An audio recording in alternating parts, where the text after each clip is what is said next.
날이 점점 더워집니다. 우리 남쪽지방 확실히 더위가 여름이 일찍 오는 것 같은데 분명히 인정하시고 무더운 여름이 찾아온다 하더라도 여름간에 더 강건해지시기를 주님의 이름으로 기원드립니다. 세계 인구 가운데 0.2%, 세계 인구 가운데는 고작 0.2%입니다. 미국 내 인구로서는 2%, 바로 유대인의 인구입니다.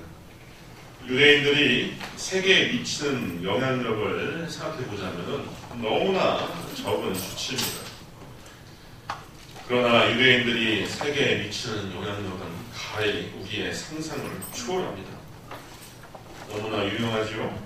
미국 내 노벨상 수상자의 36%가 유대인입니다. 아이비리그 입학자 중 30%가 유대인입니다. 미국 재무부 고위관을 관료 70%가 유대인입니다. 월스트리트 금융가 임원의 72%가 유대인입니다. 이들이 미국 정당을 지배하는 능력도 대단합니다. 민주당 모금액의 60%, 공화당 모금액의 25%가 유대인의 주머니에서 나옵니다. 언론계나 각종 매스미디어의 장악력 또한 대단합니다. MBC, ABC, 폭스, 뉴욕타임즈, 유니버설 스튜디오, 월트 디즈니, 워너브라더스, 파라마운트, 20세기 복수사 다 유대인의 금고나에 있는 영화사 내지는 언론들입니다. 또 우리가 알만한 기업들 중에 대부분이 유대인의 자본에 속합니다. 스타벅스, 베스킨라빈스, 던킨도너츠, 구글, 페이스북, 인텔, 유튜브, 캘빈 클라인, 리바이스, 골드만삭스, JP모건 등 이루 헤아릴 수 없는 기업들이 다 유대인의 자본주의 아래에 있습니다. 그렇다면 유대인들이 나면서부터 머리가 좋고 IQ가 높아서 그런 성공과 성취를 이루는 것이냐? 객관적인 자료를 보면 그렇지 않습니다. 세계에서 가장 머리가 좋은 민족이 어딜까요? 제가 여러 언론을 좀 뒤져봤더니 대개 이런 순위로 집계됩니다. 1위가 홍콩입니다. 2위가 한국, 3위가 일본, 4위가 대만, 5위가 싱가포르, 6위가 네덜란드, 7위가 오스트리아, 8위가 이탈리아, 9위가 독일, 그리고 10위가 스웨덴입니다. 10위권 내에 이스라엘은 있질 않아요. 참 감사한 것은 2위가 한국이라는데 1위 홍콩을 왜 여기다가 링크를 시켰나 저는 이해가 안 갑니다. 거기는 도시일 뿐인데 700만 명이 모여 사는 도시일 뿐인데 만약에 서울 사람과 홍콩 사람을 비교한다면 저는 아마 한국 사람, 서울 사람들의 IQ가 훨씬 높지 않겠나. 결국 한국 사람들이 머리가 제일 좋다. 저는 그렇게 생각을 합니다. 10위권 밖에 있는 유대인들. 그런데 그들은 왜 이러한 우수성을 보이고 세계적인 지배력을 행사하는가? 그 이유가 무엇인가? 그것은 범인을 천재로 만드는 교육법이 있습니다. 범인을 천재로 만드는 교육법. 그것을 두고 근래 하브루타 교육이다라고 그렇게 일컬으면서 지금 정부 차원에서도 이것을 도입하려고 하죠. 하브루타라고 하는 것은 히브리 말로 우정, 동료라고 하는 뜻입니다. 나이, 계급, 성별에 관계없이 두 명이 짝을 지어 서로 논쟁을 하면서 변증하고 진리를 찾아가는 방식입니다. 원래 유대교 경전인 탈무드를 공부할 때 사용하는 방법이에요. 선생님이 앞에서 지배적으로, 주도적으로 무엇을 던져주거나 또 주입하려고 하지 않습니다. 그저 논쟁거리를 제공해 주는 거죠. 그러면서 짝을 지어서 말씀에 대하여 하나님의 말씀에 대해 서로 토의하고 왜 그런지 서로 나누면서 그 뜻과 진리를 찾아가도록 독려할 뿐이죠. 한국 교육은 확실히 유교 문화 전통으로 인하여서 도제식 교육이 강하죠. 도제식 교육, 주입식 교육이 강합니다. 질문을 하면은 도리어 혼쭐을 내버리는 그런 교육이 있었어요. 제가 어렸을 때 학창 시절을 이렇게 돌아보면은 수업 시간에 질문을 한다? 이거 별로 용인되지 않았습니다. 선생님들이 대드는 줄 알아요. 그러나 유대인의 도시를 가보면은 늘 why, 왜 그러냐라고 하는 화두가 자꾸 던져집니다. 유대인의 랍비에 찾아와서 내가 이 여자랑 결혼을 하고자 합니다. 그러면 랍비가 그래. 왜 이 여자랑 결혼할 건데? 그렇게 논쟁을 유발하고 질문에 대한 답을 유도하며 스스로 깨쳐나가도록 그렇게 유도를 하죠. 이러한 유대인의 학교에서 교육을 시작하는 아동들을 위해서 의례적으로 행사하는 것이 있습니다. 처음 입학하여서 이제 배움을 시작하는 아동들에게 그들을 위해서 교탁에 꿀단지를 가져다 놓습니다. 그리고 학생들 한 명 한 명 불러다가 그 꿀단지 속에 있는 꿀맛을 맛보도록 하는 거죠. 손으로 찍어서 직접 맛보도록 합니다. 그리고 선생님은 꿀맛을 본 아이들에게 묻습니다. 꿀이 어떻더냐? 답니다. 달콤합니다. 달달합니다. 그래, 그러냐? 배움은 이처럼 꿀처럼 단 것이다 라고 이렇게 몸에다 새겨주는 가르침부터 시작한다고 합니다. 바로 꿀맛을 선보이는 이러한 퍼포먼스는 어디로부터 유래했느냐? 바로 오늘 본문 시편 19편에 기록되고 있는 이 부분에서 유래한 겁니다. 우리가 10절을 보았습니다. 우리 한 번 더 읽어볼까요? 10절 시작. 금, 돈, 많은 순금보다 더 사모할 것이며 꿀과 소율보다 더 달다.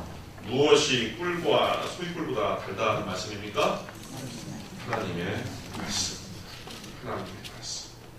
하나님의 말씀이 인생에게 그처럼 달디 달 수가 없다라고 하는 사실을 우리에게 가르쳐 줍니다. 본문에서는 하나님의 말씀을 때로는 율법이라고 칭하고 증거라고 칭하고 교훈 혹은 도라고 표현을 하고 있습니다. 저는 이 시간에 우리 성도님들이 하나님의 말씀이 내 인생에 그토록 달디 달다라고 하는 사실을 꼭 깨닫고 경험하실 수 있기를 바랍니다. 달디 달다. 달디 달다. 제가 우리 성신교회 목회자로서 가끔 드리는 얘기지만 TV를 끄십시오. 제발 좀 TV를 끄세요. 그거 보면은 뭐가 유익합니까? 뭐가 남습니까? 드라마, 특히 드라마가 우리 젊은 세대에 영향 미치는 그 사고방식에 가치관의 영향력은 너무나 대단해요. 금권주의, 또 용모주의, 또 기회주의, 향락주의, 외모지상주의 다 이 드라마에서 나오는 거예요. 제발 좀 정신을 차리십시오. 더구나 그거 보고 있는 시간에 수요배가 겹쳤는데 그거 보고 있으면은 그거 하나님 앞에서 큰 죄입니다. 왜들 그러십니까? 그거 봐서 뭐가 남는다는 거예요? 하나님의 말씀으로 돌아오실 수 바랍니다. 시편의 기자는 어떠한 이유 때문에 하나님의 말씀을 그토록 칭송하는 것일까? 하나님의 말씀에 어떠한 능력을 맛보았기 때문에 금, 송이꿀보다 더 달도다. 금보다 더 사모할 것이며 송이꿀보다 더 달도다라고 하는 것일까? 그 이유에 대해서 세 가지로 우리가 살펴볼 수가 있습니다. 첫째, 하나님의 말씀은 우리 인간들로 하여금 우리 영혼으로 하여금 하나님께로 돌아오게 하는 유일한 길이다라고 하는 사실입니다. 7절에 보면은 여호와의 율법은 완전하여 영혼을 수송시키며 하고 있어요. 여호와의 율법은 완전하여 영혼을 수송시키며 영혼을 수송시킨다라고 그렇게 되어 있지만 원어로는 돌아오게 한다. 영혼을 돌아오게 한다. 그렇게 되어 있습니다. 하나님께로 돌아가는 삶이라야 온전한 삶입니다. 하나님께로 돌아가야 온전한 삶입니다. 하나님께로 돌아가서 얻는 영혼의 완전한 만족을 누리기 전에 우리는 무엇을 얻고 무엇을 누리든지 완전한 만족을 얻기가 어렵습니다. 갈증 날 때 바닷물을 들이키는 것과 같아요. 돈으로도 향락으로도 명예로도 권세로도 인간의 본질적인 갈증을 해결할 수가 없습니다. 전도서를 기록한 솔로몬 왕, 어마어마한 부국을 이루어 중근동의 패권을 장악했던 왕이죠. 그때 차지했던 영토가 우리 성도님들의 상상을 초월합니다. 언제 기회가 되면 제가 보여드릴게요. 지금 이라크 땅, 이란 땅을 합한 것보다 더 넓은 영토를 그 당시 이스라엘이 소유하고 있었습니다. 지혜로운 솔로몬 왕이 과연 권력과 명예와 또 모든 부를 다 누려봤던 사람임을 우리가 알 수가 있습니다. 그랬던 그가 말년에 전도서를 기록할 때 이런 고백을 합니다. 나의 사업을 크게 하였노라. 내가 나를 위하여 집들을 짓고 포도원을 일구며 여러 동산과 과원을 만들고 그 가운데 각종 과목을 심었으며 남녀 노비들을 사기도 하였고 나를 위하여 집에서 종들을 낳기도 하였으며 나보다 먼저 예루살렘에 있던 모든 자들보다 내가 소와 양떼의 소유를 더 많이 가졌으며 은, 금과 왕들이 소유한 보배와 여러 지방의 보배를 나를 위하여 쌓고 또 노래하는 남녀들과 인생들이 기뻐하는 처첩들을 많이 두었노라. 그 후에 내가 생각해 본즉 내 손으로 한 모든 일과 내가 수고한 모든 것이 다 헛되어 바람을 잡는 것이며 해 아래 무익한 것이로다.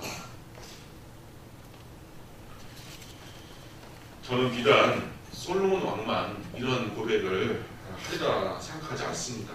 지금은 우리가 돈에 아쉬움이 많아서 돈 좀 더 벌었으면 좋겠다, 돈이 좀 있었으면 좋겠다 생각하고 내 지위가 아쉬워서 나도 좀 승진 좀 하고 나도 권력 좀 얻고 떵떵거리며 살고 싶다라고 그렇게 아쉬운 생각을 하고 계실지 몰라도 그것을 한량없이 우리가 갖는다고 하더라도 우리 마음의 빈 구석을 정말 메꿀 수 있겠느냐? 저는 회의적입니다. 우리 마음의 갈증, 우리 마음의 허망함, 허무함, 향방 없이 우리가 이 방황하는 것, 이거 해결을 못한다고 생각합니다. 사도 바울은 밝혔습니다. 인생 문제에 대한 해답은 바로 하나님께 있다. 고린도후서 3장 5절에 보면은 우리의 만족은 오직 하나님께로부터 나느니라 했습니다.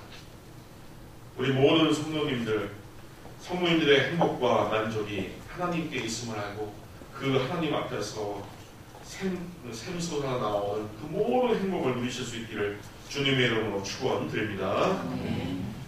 아직 하나님 안에서 만족을 누리지 못하는 분이 계신다면은 그것이 나의 신앙의 수준이다, 나의 영혼의 수준이다.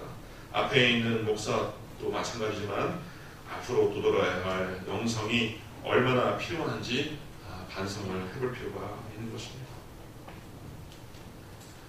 교회에서는 원죄를 얘기합니다. 원죄의 문제를 가지고서 전도를 하면 세상 사람들이 좀 화를 내고 또 안 듣기 안 좋아하는 경우를 보게 됩니다. 내가 무슨 죄인이냐? 내가 무슨 죄인이냐? 내가 어째서 죄인이냐? 나는 그래도 나름 순하게 살아왔다. 이렇게 이야기하는 분들을 만나곤 합니다. 어떤 실정법을 위반해서 죄인이라고 하는 얘기가 아닙니다. 우리 성도님들. 그것은 하나님을 떠나 있는 인생 상태를 말하는 겁니다. 하나님을 떠나 있는 것. 나무가 땅에 뿌리 내리지 않고 뿌리가 뽑혀있는 상태, 물고기가 물에서 살지 않고 물 밖에 나와 있는 상태처럼 하나님을 떠나 있는 상태가 바로 원죄입니다. 그러니 하나님으로부터 공급받을 수 있는 생명도 없고 또 능력도 없고 하나님과 소통을 하지 않기 때문에 내 욕심과 내 사귐에 따라 살 수밖에 없는 겁니다. 이것이 인간의 실나원 상태입니다. 실나원. 나원을 잃어버린 상태. 이 상태를 우리 하나님께서는 가슴 아파하십니다. 가슴 아파하십니다. 아주 아파하십니다. 하나님도 근심하십니다. 근심하십니다. 우리는 하나님의 인격성에 대해서 깊이 고민할 필요가 있습니다. 하나님이 정말 나를 사랑하시는가? 내가 방황하고 내가 힘겨워하는 것에 대해 하나님도 한숨 쉬며 눈물 지는 분이신가? 그렇지 않은가? 하나님도 아파하신다는 거예요. 이것은 제 이야기가 아니라 우리 예수님께서 친히 하나님 아버지의 심정에 대하여서 가르칠 때 누가복음 15장에 돌아온 탕자의 비유를 통하여서 우리에게 가르친 부분입니다. 아버지는 탕자가 집을 나가 이역 말미에서 창기와 흥청이 없음 술을 먹으면서 다 탕진을 하는 그 시각에도 동구 밖을 바라보면서 내 아들 언제 나올까, 오늘이 나올까, 내일이 나올까 바라봤던 아버지라고 하는 것을 예수님께서 직접 밝히셨습니다.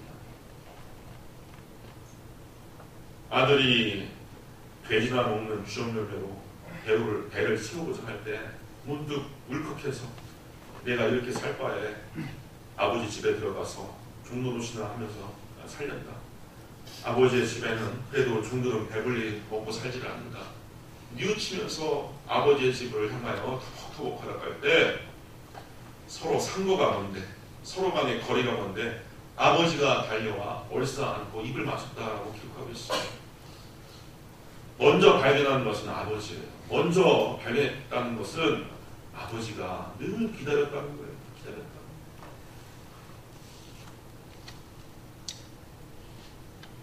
참 저도 기다리는데 우리 아버지는 얼마나 기다릴까. 오늘 집사람하고 아이들을 데리고서 차를 몰고 왔는데 제가 창신중학교 지나서 여기 도착하는데 깜짝 놀랐어요. 주차장이 텅 비어있어요. 텅 비어. 웬일인지 내가 오늘 토요일인가 싶을 정도 텅 비어있어요. 집사람이 한 10분 정도 지났는데 저한테 또 카톡을 보냈어요. 오늘 왜 주차장이 텅 비었어요? 나도 몰라. 그러면서 제가 초긴장 상태에 돌입하는 거죠.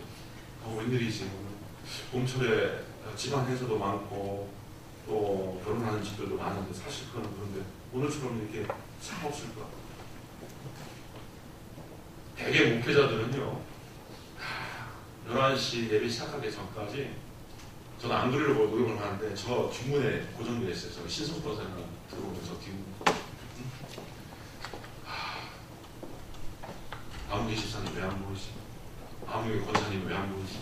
무슨 일이지? 나한테 예고가 없었는데. 이게 담임 목회자의 마음이긴 한데 아버지, 하나님 아버지는 더한 거죠. 더한.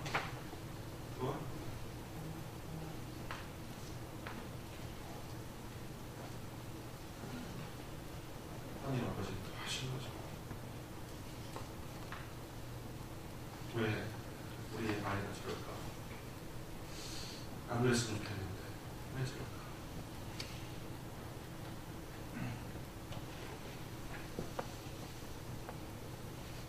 제가 몇 주 전에 서울에서 지하철을 타고 이동했을 때 일입니다. 모 지하철에서 내려 에스컬레이터를 타고서 지상으로 이동을 하고 있었습니다.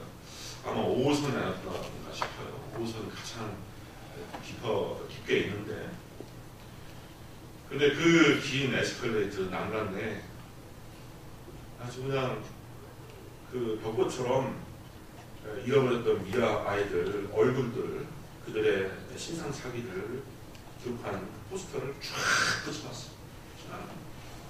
몇십 장이 이렇게 붙어있더라고요. 제가 그것을 바라보면서 올라갈 때 어떤 아이들은 가난하게 모습으로 그렇게 잊어버려 있고요. 어떤 아동은요 벌써 잃어버린 지가 1980년대, 1970년대 아이도 있어요. 근데 그거를 지금도 찾겠다고 부모들이 그렇게 포스터를 제작하여서 미아찾기 공부에 의뢰를 한 것이죠. 이게 부모의 마음입니다. 이게 부모의 마음이구나. 제가 울컥하면서 지나쳤습니다. 우리 하나님도 우리에게 말씀을 주시는 것, 성경을 주시고 또 목회자를 세워서 말씀을 선포하게 하시는 이 사업은 아버지께로 돌아오라, 하나님께로 돌아오라고 하는 아버지의 의지가 담긴 사역인 겁니다. 이사야 44장 22절의 말씀을 보면은 내가 너의 허물을 빽빽한 구름같이 없이 하였고 너의 죄악을 안개같이 없이 하였으니 너는 내게로 돌아오라. 내가 너를 구속하였으니 하였습니다. 탕자처럼 우리가 배은하고 하나님을 떠났지만 하나님은 용서하시기로 했다는 겁니다. 인간의 용서와 하나님의 용서의 차이가 뭔지 아십니까? 인간은 당사자에 가서 용서를 구할 때 그래 당신이 용서를 비니 내가 용서하겠어 이렇게 나오지 않습니까? 그러나 하나님의 용서는 우리가 빌기 전에 용서하는 겁니다. 빌기 전에 용서를 해버리시는 거예요. 그 사역을 위해서 예수께서 십자가 지시고 죽어주신 거예요. 그러니 너는 나에게 돌아오기만 해라. 이게 아버지의 뜻이고 아버지의 말씀입니다. 두 번째, 하나님의 말씀은 우리를 기쁘게 합니다. 행복하게 합니다. 8절에 보니 여호와의 교훈은 정직하여 마음을 기쁘게 하고 있습니다. 위로는 어디서 옵니까? 행복은 어디서 올까요? 우리의 즐거움, 희락은 어디에서 올까요? 배우자에게 옵니까? 배우자에게. 친구에게서 옵니까? 좋은 아파트로 이사를 해보니까 행복하다 싶습니까? 대개 한 달을 못 가죠. 내가 근심과 염려 가운데 좀 위로받고 싶은데 이 위로 이거 어디서 얻을 수 있을까요? 상담자에게서 얻을 수 있을까요? 아닙니다. 하나님 말씀에서 얻습니다. 하나님 말씀. 성도는 항상 하나님 말씀 가운데 인생에 대한 답을 찾으면서 걸어가는 존재입니다. 내 힘으로 해결할 수 없는 근심 중에 또 인간관계의 고민 중에 사업과 일터에 필요한 지혜를 구하는 중에 우리는 하나님 말씀 가운데 해답을 얻게 됩니다. 하나님의 말씀을 읽고 말씀을 들을 때 해답을 얻고 위로를 얻고 또 우리가 문제를 해결할 수 있습니다. 특히 우리 성도님들 걱정들 많이 하시죠. 또 때로는 깊은 절망 가운데서 우리가 몸부림칩니다. 거기서부터 우리를 일으켜줄 것이 무엇입니까? 저는 언변에 이렇게 뛰어나지 못해서 제가 누가 찾아와 상담을 한다고 하든지 방문해서 신방 예배를 드린다고 하든지 예배 후에 저 상담 같은 거 이렇게 잘 못합니다. 잘못해요. 정말 못합니다. 상담 잘 하시는 분들 계셔요. 전공도 하시고 또 만나기만 하면은 분위기에서부터 위로가 되고 은혜가 되고 하시는 그런 목사님들도 계십니다. 저는 별로 그런 것 같지는 않아요. 그러나 저는 말씀드릴 수 있는 것은 참된 위로는 하나님 말씀으로부터 온다라고 하는 사실입니다. 예수님이 부활한지를 모르는 두 제자가 있었습니다. 십자가에 달려 돌아가신 것만 알고 우리가 3년 동안 긴 세월 동안 예수님을 쫓았는데 이게 뭐냐? 아버지, 어머니, 처자식 버리고 배 버리고 농지 버리고 예수님만 쫓았는데 우리 꼴이 뭐냐 하면서 터벅터벅 실망 중에 엠마오로 내려가는 두 제자가 있었습니다. 근데 예수님께서 색다른 모습으로 그들에게 등장했는지 알아보지를 못해요. 근데 예수님이 그들과 동행하면서 하나님의 말씀을 풀어서 예수님이 고난 중에 십자가 달려 죽고 그가 부활할 것에 대하여서 하나님 말씀을 통하여 하나하나 알려주십니다. 엠마오로 내려왔던 두 제자가 읽고 뭐라고 고백을 합니까? 누가복음 24장 32절에 그들이 서로 말하되 길에서 우리에게 말씀하시고 우리에게 성경을 풀어주실 때 우리 속에 마음이 뜨겁지 아니하더냐? 우리 사랑하는 성도님들, 말씀을 접하고 듣고 말씀을 묵상할 때 성령의 뜨거운 말씀의 역사가 있기를 주님의 이름으로 축원드립니다. 아멘. 뜨거워야 돼요. 차가우면 안 됩니다. 뜨거워야 돼요. 그 말씀으로 엠마오로 내려갔던 그 두 제자가 힘을 얻는 겁니다. 마지막으로 하나님의 말씀은 우리를 지혜롭게 합니다. 7절에 보니 여호와의 증거는 확실하여 우둔한 자를 지혜롭게 하며 여호와의 계명은 순결하여 눈을 밝게 하시도다 했습니다. 나면서부터 머리가 총명한 분들도 계십니다. 하지만 되게 그렇지 않아요. 부단히 교육과 훈련을 받으면서 우리가 지력을 행사할 수 있게 됩니다. 지혜가 참 유익합니다. 은근보다 중요한 것이 지혜라고 했습니다. 우리 세상도 점점 지식, 정보와 사회로 치달아갑니다. 재화만 가치 있는 시대가 아니라 지식과 정보가 돈이 되는 시대입니다. 우리가 누구에게 얻는 잠깐의 컨설팅, 상담, 주식 투자에 대한 정보 이런 걸 위해서 돈을 지불할 때가 있습니다. 앞으로 이런 추세는 더 할 겁니다. 컨설팅을 하면서 상담을 받으면서 돈을 지불해야 할 경우가 더 많아질 겁니다. 그런데 우리 인생에 본질적으로 필요한 지식, 정보, 지혜가 바로 하나님 말씀에 있다라고 하는 사실입니다. 근데 우리는 그것을 경시해요. 하나님 말씀을 읽어봤자 착하게 살라는 얘기 다 있겠지. 아닙니다. 아니에요.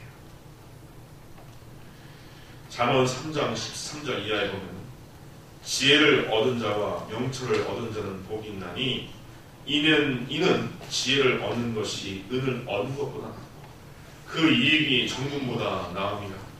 지혜는 진주보다 귀하니 내가 사모하는 모든 것으로도 이에 비교할 수 없도다. 지혜의 오른손에는 장수가 있고 지혜의 왼손에는 부귀가 있나니 그 길은 즐거운 길이요 그 지름길은 다 평강이라.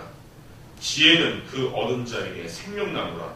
지혜를 가진 자는 복되도다 했습니다. 지혜 안에 뭐가 있냐면 장수가 있다고 했습니다. 부귀가 있다고 했어요. 평강이 있다고 했어요. 생명이 있다고 했어요. 복이 있다고 했어요. 좌우지간 현실적, 현세적 유익이 다 지혜에 담겨있다는 것을 우리가 알 수가 있습니다. 근데 지혜하면 좀 막연해요. 그럼 그 지혜가 뭐냐?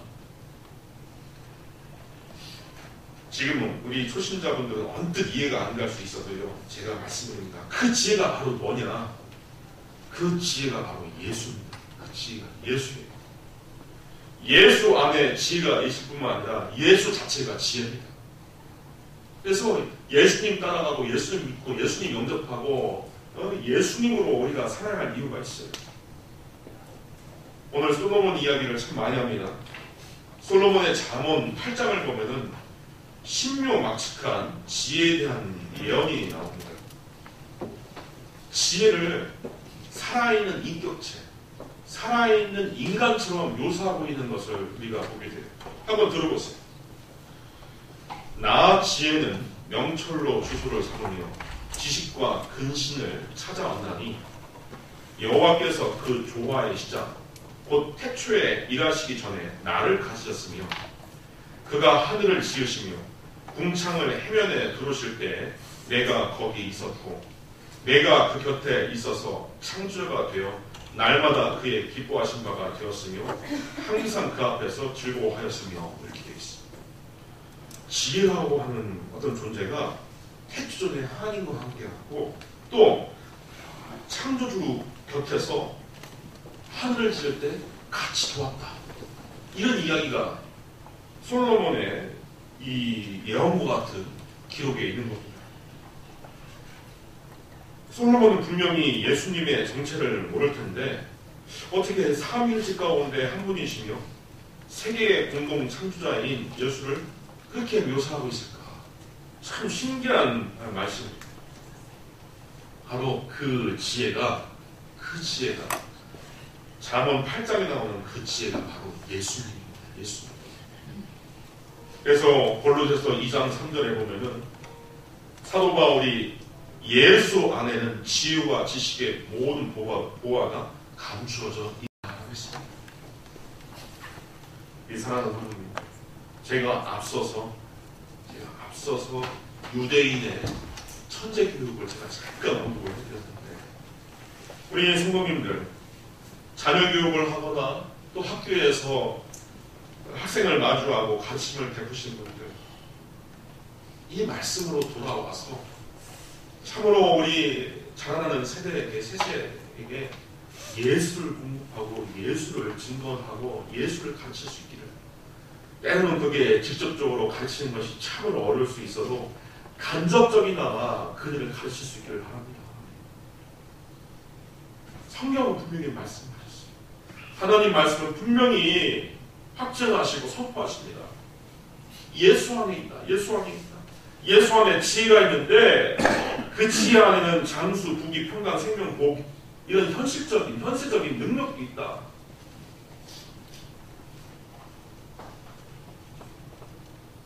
지혜 중에 가장 큰 지혜는 또 예수님이 보여주신 세상에서 얻지 못하는 그런 희한한 지혜들, 그런 것들이 참 많이 있습니다. 제가 딱 하나만 좀 가르쳐드릴게요. 예수님은 세상에서 볼 때 바보와 같은 지혜로 말씀을 하십니다. 가령 원수 사랑에 대한 지혜, 조건 없이 베풀라고 하는 지혜. 누가복음 6장 34절에 보면 너희가 받기를 바라고 사람들에게 구워주면 칭찬받을 것이 무엇이냐? 그러니까 돌려받기 위해서, 페이백하기 위해서 내가 어떤 사람에게 베풀어 주면은 하나님께서 칭찬하실 만한 것이 뭐냐? 죄인들도, 이 세상 죄인들도 그만큼 받고자 하여 죄인들끼리 서로 구워주고 받느니라. 오직 너희는 원수를 사랑하고 선대하며 아무것도 바라지 말고 구워주라. 아무것도 바라지 말고 구워주라. 그리하면 너희 상이 클 것이요 또 지극히 높으신 이의 아들이 되리니 그는 은혜를 모르는 자와 악한 자에게도 인자하시니라. 예수님이 가르치시는 그 지혜의 완성, 지혜의 핵심, 지혜의 최고의 경지가 무엇인가 하십니까? 조건 없는 사랑입니다. 조건 없는 사랑. 우리 성도님들이 이것을 깨닫고 이것을 실천하시면서 베푸실 수 있길 바랍니다. 조건 없는 사랑, 예수님처럼 원수라도 사랑하는 그 사랑으로 살면은요, 우리 성도님들은 어떤 공동체, 어떤 현장에서도 정말 없어서는 아니될 존재가 됩니다. 과거에 우리 교단의 원로 목사님이었던 김진홍 목사님이 여러 시국 사건에 연루돼 갖고 그 갑방살이를 꽤 오래 했어요. 갑방살이의 어려움이 뭐냐면 겨울은 그럭저럭 쉽게 지낼 수 있답니다. 근데 여름이 지옥이에요. 몇 평 안 되는 곳에 서로가 뿜어내는 열기 때문에 서로가 서로를 미워하고 서로가 서로를 적대하게 된답니다. 모루 누워서 칼잠을 자는 여름날이면은 정말 사리가 치솟는 것이 바로 감방 생활이라는 거예요. 근데 그분이 아픈 사람을 위해서 기도해주고 또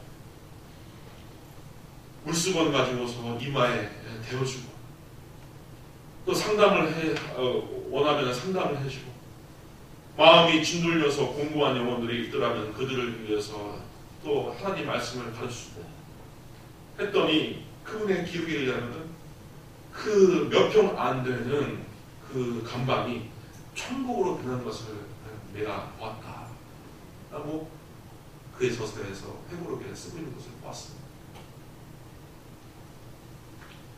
우리의 가정이 또 우리의 교회 공동체가 또 우리의 일터와 학교가 예수님의 이런 사랑 때문에, 이 지혜로운 사랑, 또 사랑스러운 지 때문에 그렇게 변화될 줄로 믿습니다. 세계 도처의 전쟁과 테러의 악순환이 심합니다. 이거 어떻게 끊습니까? 이에는 이, 또 눈에는 눈, 이렇게 가르치는 율법, 그런 율법주의자들이 이거 해결할 수 있겠습니까?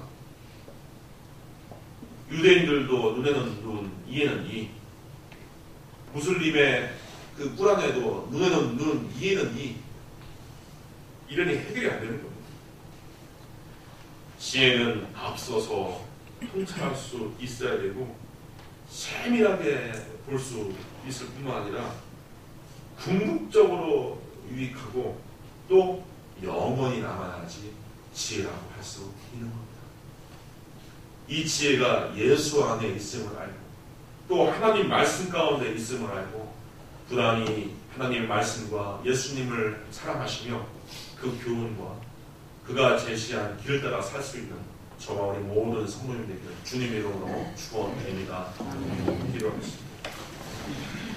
은혜로우신 아버지 하나님, 참으로 붉은 지능같이 부끄러운 죄악으로 인하여 멸망했던 우리들을 예수님께서는 조건 없는 사랑, 원수를 위하여서 희생하는 그 사랑으로 인하여 우리를 구원하시고 하나님의 자녀 삼아주시니 감사합니다. 우리가 하나님의 아들, 딸들로서 예수님의 제자로서 살아간다 하면서도 하나님의 말씀을 경히 여기며 세상의 지혜와 지식, 세상의 법도 또 세상의 통념을 따라 살 때가 많고 내 생각과 내 판단과 내 욕심에 따라 살 때가 많습니다. 이 모든 것에서부터 돌이켜서 하나님의 말씀 따라 살아 하나님의 말씀에 주는 유익, 하나님의 말씀이 주는 능력을 우리가 누리며 살 수 있도록 하여 주시옵소서. 예수님의 이름으로 기도합니다. 아멘.